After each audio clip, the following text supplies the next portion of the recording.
Ani, Maisha Collins, Meanwhile, Wabaness Indigenous Cause. Shawanaga First Nation in Donjaba, Gigo in Dodem. Anishinaabe Kwe, Meanwhile, Shaganash Kwe in Dow. Hello, my name is Maisha Collins and my spirit name is Little Apple. I live in Shawanaga First Nation and I come from the Fish Clan. I identify myself as an Anishinaabe woman and a white woman. Why do you think your daughter feels as though she was unaware of her native race as a child?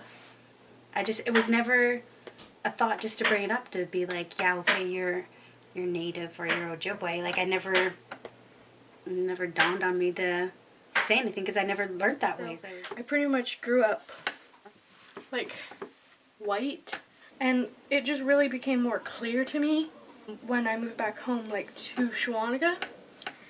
The culture I wanted to be a part of was kind of just like left with me, really, because I would talk to my mom about it, but she didn't really have the answers for me. And so I tried with my grandma. She didn't really know how to give me the answers, but she did offer to make a regalia to dance at the powwows. But I don't think she knew how big of a gift that would be to me.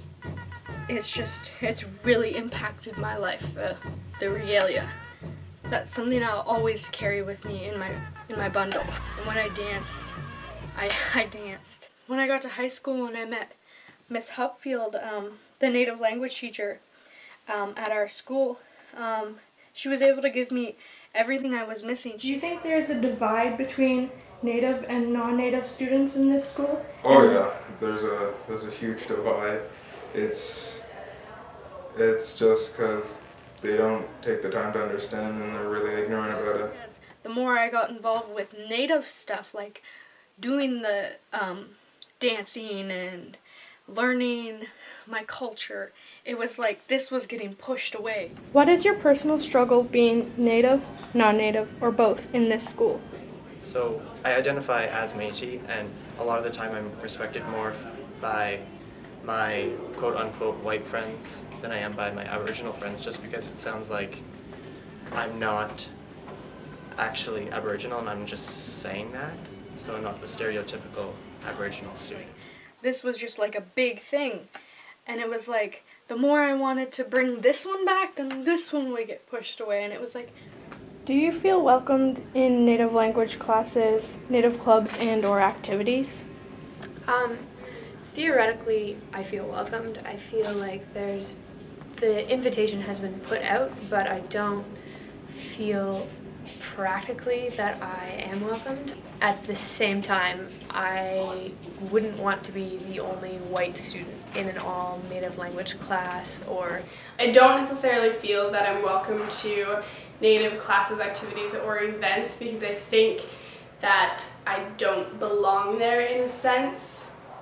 Do you feel welcomed as a native, non-native, or both to clubs or school activities? I do feel welcome as a native in activities, because a lot of my friends have done it, or I don't know, people just don't see me as native or see me as like the stereotypical Indian, I guess.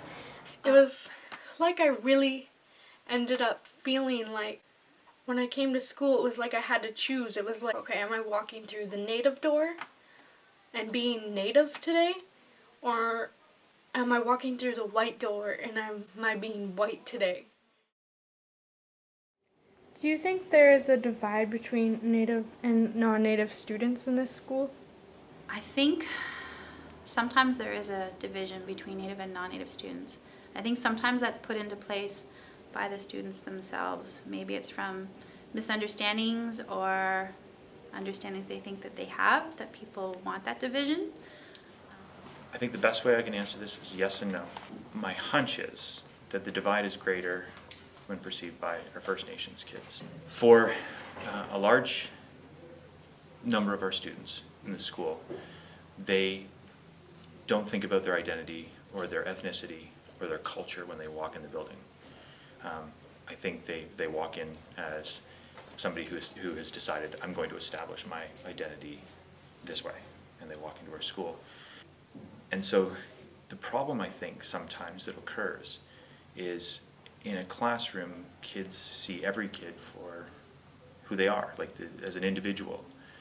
And I wonder sometimes, I really wonder, is in being treated the same or being treated just as one of many, if there's this feeling on the part of some students that their identity is not being respected because they've put this at the forefront of their personal identity.